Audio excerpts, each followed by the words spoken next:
At any moment now, the family of a man shot and killed by Grand Rapids police this week will be talking at a planned news conference, and you've got to look live inside of Heroes Corner in Kentwood, where crowds are beginning to form.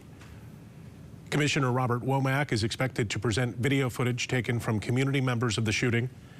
It depicts the moment when 32-year-old Daquan Johnson was killed. It comes a day after police released partial body camera footage. Johnson was riding his bike Wednesday when police placed a call suspecting that he had a gun. Officers tried to stop him, but he rode away. They chased him to an area behind an apartment near Eastern Avenue and Logan Street, where a canine attacked him and brought him to the ground. In the footage, officers can be heard telling him to drop a gun and to stop moving before shooting. A use of force expert weighed in on that fatal shooting and the use of the dog. Target 8 investigator Susan Samples spoke to a retired officer who spent 20 years working with a police canine. Susan? That's right, Brian. Roy Taylor actually spent 45 years in law enforcement altogether, 20 of those as a canine handler. And he said only a thorough examination of body cam and citizen video will allow state police to determine whether this fatal shooting by police was justified.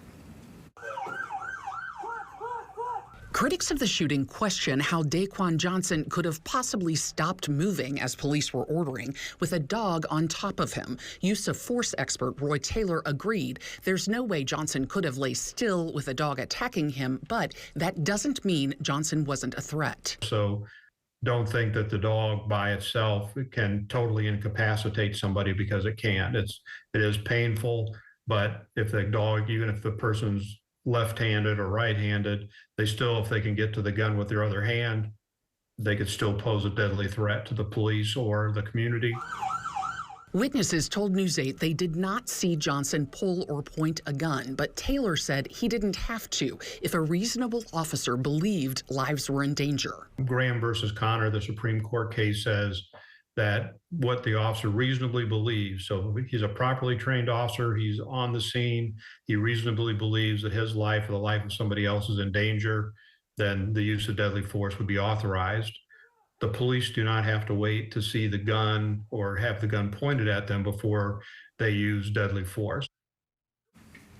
Daquan Johnson was on parole and could not legally carry a gun. Records show he was released from the Kent County Jail earlier this month and had an open drug case from an arrest last October. His family and critics of the police say his record doesn't matter at all. He was a special person, a dad, son, brother, fiance who did not deserve to be executed by police.